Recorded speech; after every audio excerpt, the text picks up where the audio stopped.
Okay.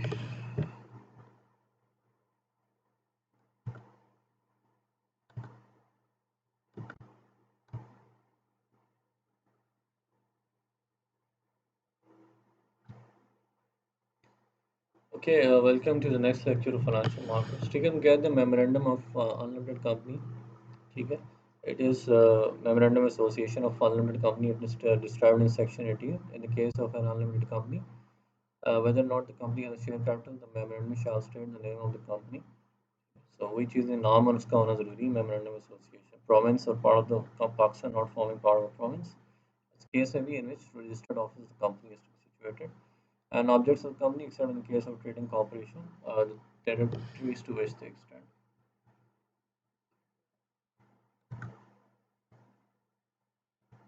अच्छा, और एक बेसिक डिफरेंस है लिमिटेड कंपनीज और अनलिमिटेड. लिमिटेड कंपनीज में लेट से अगर वो कंपनी को लिक्विडेट करना पड़ जाता है, यानी कंपनी नुकसान में चले जाती है, तो उसको उसके एसेट्स को लिक्विडेट करना पड़ता है, यानी उसके एसेट्स को बेचना पड़ता है ताकि जो क्रेडिटर्स हैं, ठीक है, यानी कि जो कंपनी की लायबिलिटीज उनको पूरा किया जा सके. तो अगर कंपनी नुकसान में चली जाती है तो उसकी लायबिलिटीज को पे ऑफ करने के लिए यू ये जो आपके you, creditors have access to the asset of the company as well as the shares of the share holders. ठीक है, लिमिटेड कंपनी में ऐसा ही है. ठीक है, लेकिन वो जो है ना लिमिटेड कंपनी में द क्रेडिटर्स, ठीक है, they only have access to the shares of share holders to a certain extent. ठीक है, और वो एक्सटेंट डिटर्मिन होती है, और they can only have access to the extent of their investment in the company. ठीक है, यानी कि शेयर होल्डर्स जितना इन्वेस्ट किया हुआ है, ठीक है, उतने पैसों पे वो दावा कर सकते हैं, उससे ज़्यादा पे. ठीक है, ठीक है. So that is in the case of both limited by guarantee and that is basically in the case of limited by shares. ठीक है, लिमिटेड बाय गारंटी में भी कुछ इसी तरह है. ठीक है, तो शेयर होल्डर्स पहले से गारंटी करते हैं कि भाई इतना कैपिटल हमने गारंटी किया हुआ है. ठीक है, तो अगर तो basically creditors can have access to a certain amount of capital जो पहले से गारंटी किया गया जाता है बाय शेयर होल्डर्स. ठीक है, अनलिमिटेड अनलिमिटेड कंपनी में ये है कि there is no limit to the amount के बेसिकली जो शेयर होल्डर्स होते हैं, ठीक है, उनके ऊपर अनलिमिटेड लायबिलिटी का मतलब ये है कि अगर कंपनी नुकसान में चली जाती है और जिन लोगों से कर्जा लिया है उनका कर्जा देने के लिए पैसे नहीं है कंपनी के पास, तो जो क्रेडिटर्स होते हैं वो they can have a claim on the asset of the company, और जो शेयर होल्डर है उनके एसेट्स पे भी क्लेम कर सकते हैं. और लेकिन वो जो शेयर होल्डर के एसेट्स उनके ऊपर कोई लिमिटेशन नहीं होती. ठीक है, देयर इज अनलिमिटेड लायबिलिटी. ठीक है, सो ये this is about memorandum of association. Unlimited company के केस में इसका नाम लिखना है, प्रोविंस का नाम, ऑब्जेक्ट्स ऑफ द कंपनी. ठीक है, so these are some there are further rules. If the company has a share capital, यानी कि इस कंपनी के अगर शेयर्स हैं, no subscriber of the memorandum shall take less than one share and to each subscriber shall write opposite to his name the number of shares he takes. ठीक है, तो अगर the company has decided to issue shares, ठीक है, तो every subscriber of the memorandum, ठीक है, यानी कि every person who has subscribe to the memorandum he shall take at least one share. ठीक है, अब जब वो वन शेयर लेता है तो ज़ाहिर है वो ओनर भी बन जाता है कंपनी. और उसके अलावा हर सब्सक्राइबर की रिस्पॉन्सिबिलिटी है कि उसने अपना नाम लिखना है, साथ ही लिखना है कि how many shares he has taken. So requirements of memorandum following requirements must be fulfilled before submission of memorandum of association to the. ठीक है, मेमोरेंडम एसोसिएशन को फिल करके साइन वगैरह करके you submit that to the registrar of companies. ठीक है, registrar of companies वो बंदा होता है जो कंपनीज को रजिस्टर करता है. ठीक है, इसका एक बाकायदा ऑफिस होता है, तो वहाँ फॉर्म सबमिट कराते हैं और वो आपकी कंपनी को रजिस्टर करते हैं. ठीक है, memorandum association is required to be printed and it should be divided into paragraphs. तो हम उसके स्ट्रक्चर की बात कर रहे हैं. ठीक है, यानी कि मेमोरेंडम एसोसिएशन प्रिंटेड फॉर्म में होना चाहिए, पैराग्राफ्स के फॉर्म में होना चाहिए, पैराग्राफ्स की नंबरिंग होनी चाहिए, it has to be signed by the subscriber, और सिग्नेचर्स के अगेंस्ट विटनेस के भी साइन होना ज़रूरी है. ठीक है, अटेस्टेशन होना ज़रूरी है हर सब्सक्राइबर के सिग्नेचर्स का। ठीक है, इसके अलावा address and occupation of the witness is to be mention और मेमोरेंडम का स्टैम्प होना भी ज़रूरी है। ठीक है, according to stamp act. So article association क्या होते हैं? Article association is another important legal document which is subordinate to memorandum of association. It is concerned with the internal conduct and control of the company. ठीक है, सो आप जब भी कोई company बनाने जाते हैं, ठीक, उसके मेमोरेंडम एसोसिएशन बनाना और आर्टिकल एसोसिएशन बनाना बहुत ज़रूरी है, स्पेशली अगर आप उस कंपनी को इनकॉर्पोरेट करना चाह रहे हैं। ठीक है, इन अदर वर्ड्स आप अगर उस कंपनी के शेयर्स इशू करना चाह रहे हैं तो ये दोनों चीज़ें बहुत ज़रूरी है। ठीक है, तो मेमोरेंडम एसोसिएशन जो है जनरल चीज़ों के साथ डील करता है, फॉर एग्जांपल के शेयर्स कितने होंगे और सब्सक्राइबर के, कंपनी का नाम क्या है, कंपनी की लोकेशन क्या है, थिंग्स लाइक दैट। ठीक है, आर्टिकल एसोसिएशन जो है थोड़ी सी डिफरेंट है। आर्टिकल एसोसिएशन का थोड़ा सा स्पेसिफिक पर्पस है। ठीक है, it is mainly concern with the internal conduct and control of the company. तो आर्टिकल एसोसिएशंस में आता क्या है?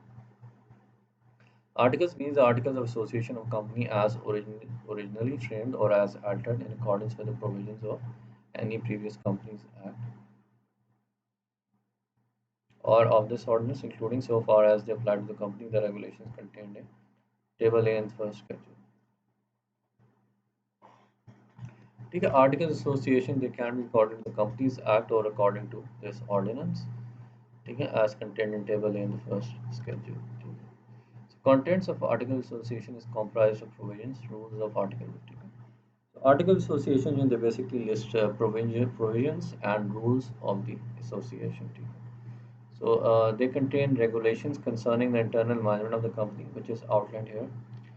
Definition of important terms, issue of shares and allotment of shares, कितने shares issue किए गए, कितने allot किए गए, ठीक है, and उसमें you have to mention कि rights of shareholders भी आपने mention करने होते हैं उसमें। ठीक है, फिर टोटल शेयर कैपिटल भी मेंशन करना होता है। ठीक है, किसको शेयर्स अलॉट हैं वो भी मेंशन करना होता है। फिर अगर कोई शेयर्स ट्रांसफ़र किए किसी को, एक बंदे से दूसरे को, that should also be mentioned. Alteration of share capital है। अल्टरेशन मींस कि there is any changes in the share capital, यानी कि टोटल शेयर्स जो इशू है उनमें कोई चेंज है या टोटल शेयर्स जो सब्सक्राइब किए गए हैं। ठीक है, so any change in the share capital तो that has to be mentioned.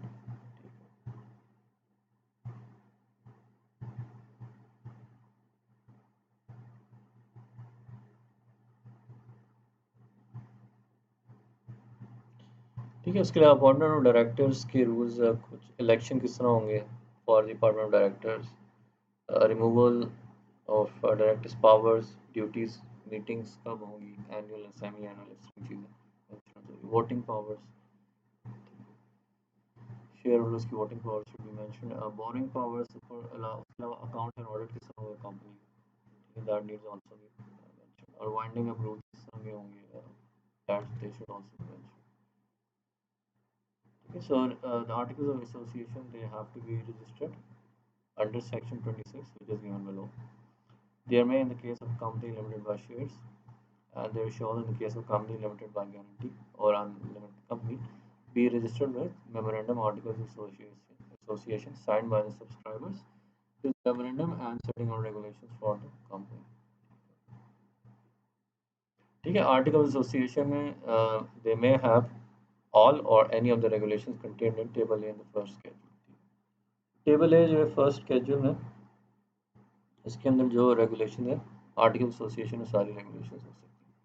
ठीक है, in case of an unlimited company और company limited by guaranteed articles, if the company has a share capital shall state the amount of share capital with which company proposes to be registered. ठीक है, तो अगर shares हैं उस कंपनी के, it has to be mentioned के तो what is the total amount of shares जिसके साथ कंपनी रजिस्टर होने जा रही है। In case of an unlimited company or company limited by guarantee, if the company has not a share capital, अगर share capital नहीं है यानी कंपनी के शेयर्स नहीं है, फिर the article shall state the number of members with which the company proposes to be registered. ठीक है, सो आप एक कंपनी बना सकते हैं, यू कैन इनकॉर्पोरेट यानी कि उसके शेयर्स इशू कर सकते हैं। इसके अलावा एक और तरीका भी होता है कि आप शेयर्स ना इशू करें। ठीक है, so that is what people form a company in partnership जब वो पार्टनरशिप में करते हैं और कोई शेयर इशू नहीं करते, so that is an example of a company which has no share capital. So in the case of a company limited by shares and registered after commencement of this ordinance, if articles are not registered or if articles are registered insofar the articles do not exclude or modify the regulations in table A in the first schedule, those regulations shall, so far as applicable, be the regulation of the company in the same manner. ठीक है. So जो articles of association में जो आपने regulations बना दी they shall be the regulations of the company. ठीक है. उसको फिर आप चेंज नहीं कर सकते. ठीक है. You might be able to do that, but basically they become the regulation of the company. ठीक है. The articles of every company shall be explicit and without ambiguity and without prejudice to the generality of firm. Shall list and enumerate the voting and other rights attached to the different. ठीक है. तो article association है voting rights और different classes of share holders के लिए voting rights होते हैं. ठीक है. They need to be mention.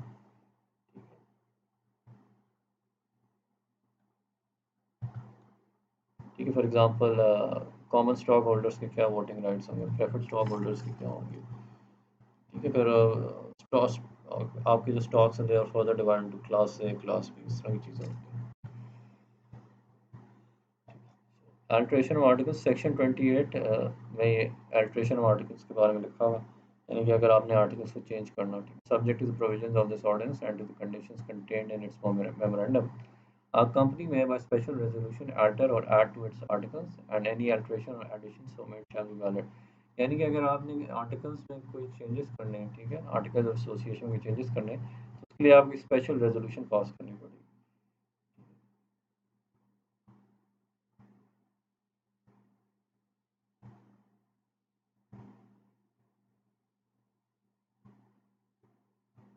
ठीक है. अगर आप जो चेंजेस करना चाह रहे हैं आर्टिकल ऑफ एसोसिएशन, अगर इससे मेंबर्स के सब्सटेंटिव राइट्स और लायबिलिटीज ऑफ मेंबर्स पे कोई फर्क पड़ता है, so it shall be carried out only if a majority of at least three-fourths of the members or of the class of members affected by such alteration, as the case may be, personally or through proxy vote for such alteration.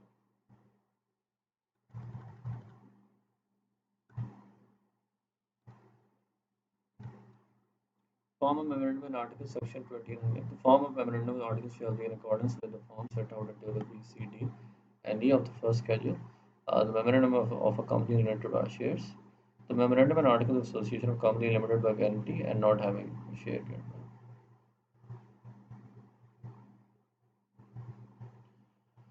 ठीक है.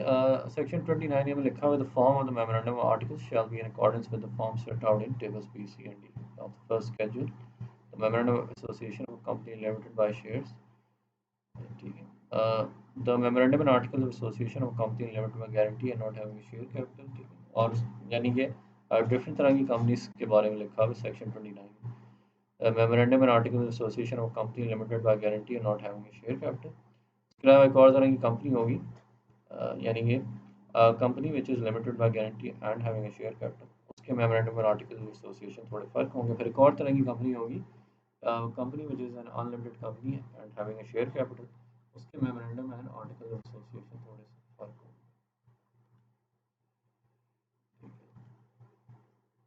So registration of memorandum and articles etc. It's contained in section 30. The memorandum and articles of any shall be filled with the registrar in the province or part of Pakistan not formed party.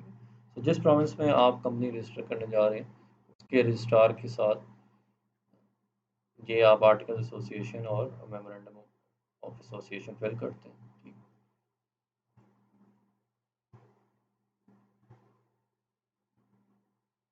ठीक है. आपको एक declaration भी देनी पड़ती है which states that the articles are in compliance with all or any of the requirements of this ordinance and the rules made thereunder shall be filled with the registrar. The registrar के पास right होता है उस declaration को accept करें या ना करें. अगर registrar satisfies the company is formed for lawful purposes that none of its objects stated in the memorandum is appropriate. ठीक है. So basically this says if the registrar is satisfied, होता है कि अगर registrar satisfied हो जाए, तो satisfy किन चीज़ों से होता है?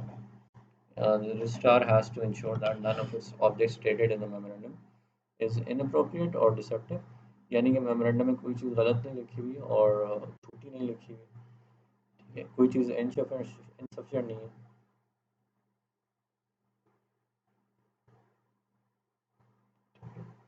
तो इन सारी चीज़ों को देख के रजिस्ट्रार उसको अप्रूव कर देते हैं मेमोरेंडम्स को एंड आर्टिकल्स को। तो उसके बाद क्या होता है, company comes into formation, company बन जाती है। If registration of memorandum is refused, the subscriber of the memorandum or any one of them authorized by them in writing may either supply the deficiency or remove the defect pointed out।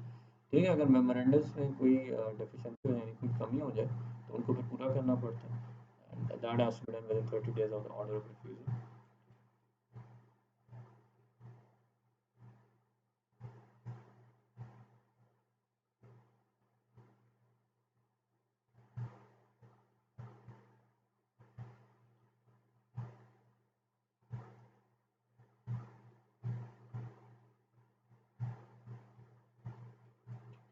सो उन defects को पूरा कर सकते हैं या you can even appeal within 30 days।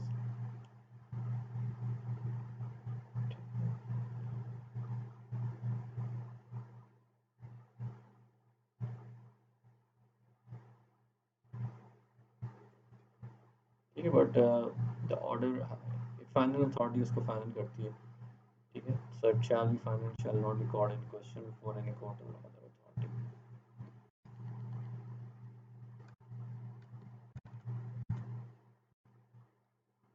ठीक है, forms of business, किस तरह के business banking company can perform under section 7 of the ordinance. So, according to the Banking Companies Ordinance, a banking company may engage in any one or more of the following forms of business, namely borrowing, raising, or taking up of money। यानी कि पैसे borrow कर सकती है और they can raise money, ठीक है।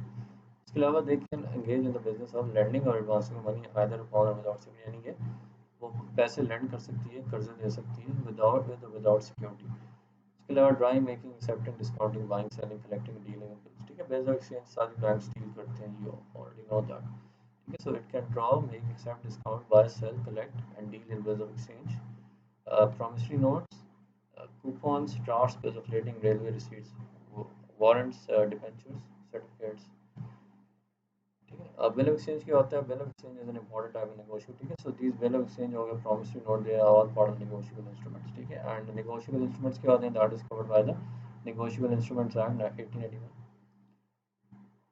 So the basic definition of bill of exchange is included in this slide. A bill of exchange is an instrument in writing containing an unconditional order signed by maker directing a certain person to pay on demand or at fixed or determined future time a certain sum of money only to the order of a certain person or the bearer of the instrument। यानी bill of exchange एक तरह का document होता है, it is an order, it's an unconditional order, ठीक है। उसके साथ कोई कंडीशन अटैच नहीं होती। So it's an order signed by maker directing a certain person to pay on demand, ठीक है। यानी कि एक डॉक्यूमेंट होता है, अगर आपने किसी को पेमेंट करनी है ना तो you can make a bill of exchange for that, ठीक है। और बिल ऑफ एक्सचेंज ऑर्डर करता है कि आपने फलां बंदे को सर्टेन टाइम पे इतना अमाउंट पे करना है and it's an unconditional order, ठीक है। यानी कि वो अमाउंट आप उस बंदे को पे करेंगे without any condition being met. Ingredients of bill of exchange. Some of the ingredients of bill of exchange are outlined below. It has to be in writing and it must contain an order to pay and it should be administered, ठीक है। तो in writing होना चाहिए bill of exchange and it must contain an order to pay। The order must be unconditional, the order must be signed by the maker, the order must direct to pay on demand or at fixed or determined future time, some order to be paid must be certain, ठीक है। जितना amount पे करना है वो certain होना जरूरी है, ठीक है। Features of bill exchange, features of bill exchange are discussed below.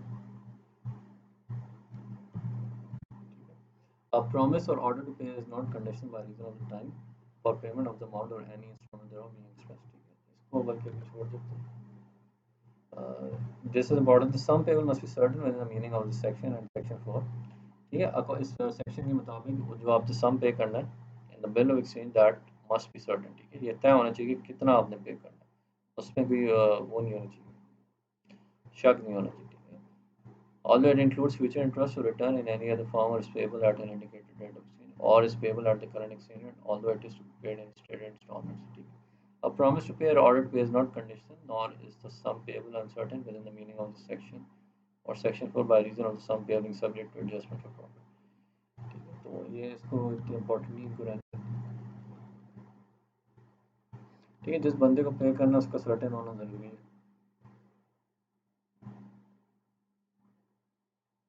ठीक है, अगर आपने वो पैसे किसी फंड से पे करने हैं तो that also satisfy the definition of unconditional order. ठीक है, यानी कि बिल ऑफ एक्सचेंज की डेफिनेशन को पूरा करेंगे। An indication of particular fund out of which the drawer is to reimburse himself और particular account to be debited the amount. और ठीक है, तो ये तीनों चीज़ें अगर होंगी तो that does not disqualify that document from being a bill of exchange.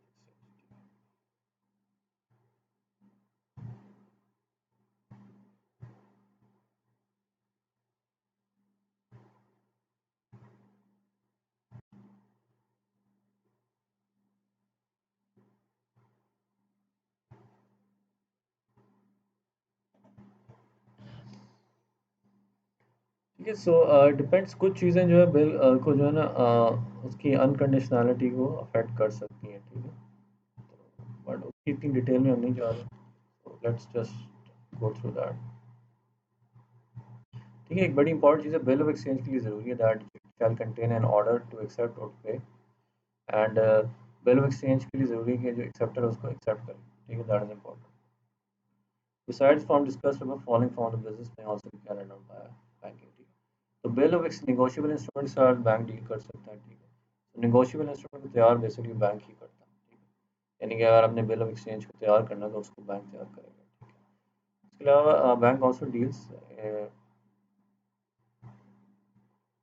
it deals in term certificates, term finance certificates, musharaka certificates, mudarba certificates, and such other instruments as may be approved by the state। ठीक है, term certificates वगैरह होते हैं, आपने कभी खरीदे हो तो आपको आइडिया होगा। ठीक है, इस तरह मुशारका सर्टिफिकेट्स हैं, मुदावरा सर्टिफिकेट्स हैं। So these are the kind of instruments which are issued by the bank।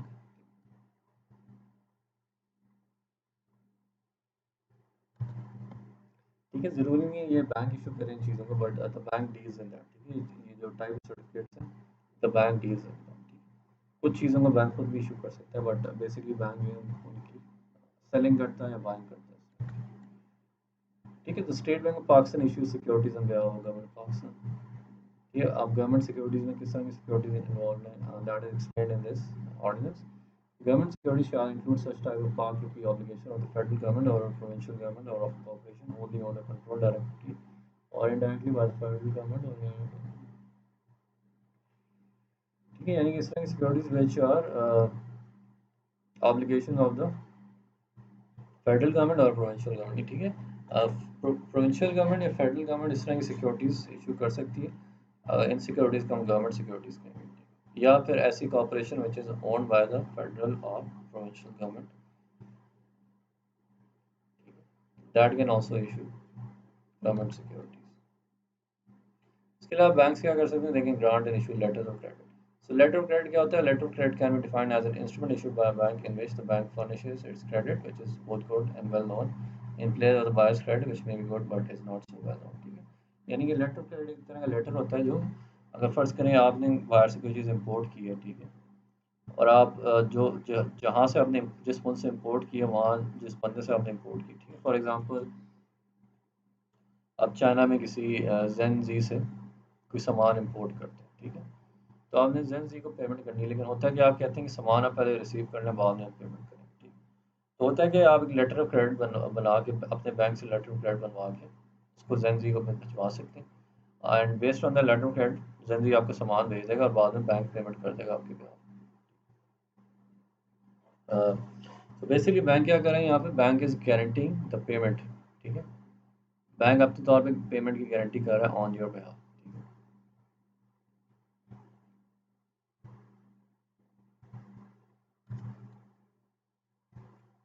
ठीक है, letter of credit is governed by the uniform customs and practices for documentary credit. According to USP signal, letter of credit is defined as under credit means any arrangement, however named or described, that is irrevocable and thereby constitutes a definite undertaking of the issuing bank to honor a complying presentation।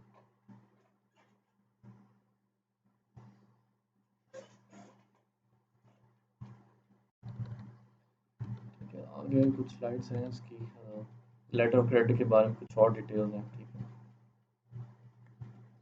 Letter of credit में following parties engaged, applicant जो बंदा letter of credit बनवाता है, issuing bank जो letter of credit को issue करता है, advising bank Advising bank with them means the bank that advises the credit at the request of the issuing bank. Confirming bank means the bank that adds its confirmation to a credit upon the issuing bank's authorization or request. Negotiating bank means the bank where negotiation of documents is carried out. तो main जो चीज़ें यहाँ पे applicant issuing bank है, advising and confirming bank है, ठीक है, so these are the important parties.